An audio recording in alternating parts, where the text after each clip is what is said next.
there's a few things that make a transformation sustainable over time. One is changing the way work is done, right? So really having an execution engine and a process, just like a manufacturing company would have for making products, but for how ideas are turned into initiatives that show up on the bottom line in terms of the P&L or the balance sheet, but that's not real until it's all the way through.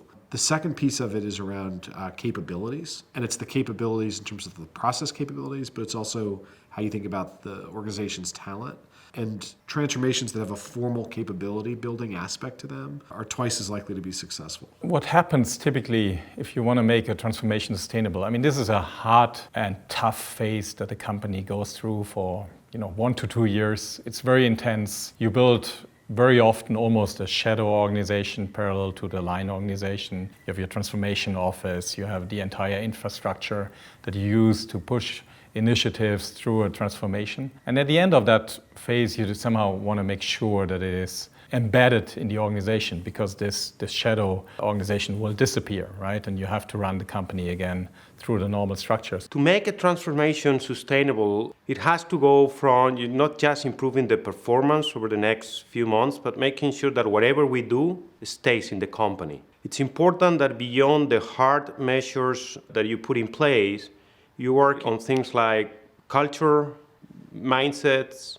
capabilities. If you only do cost transformation, typically it's very difficult to excite transformation. I can give you one example. One of my clients, they realized that they have to reduce cost significantly.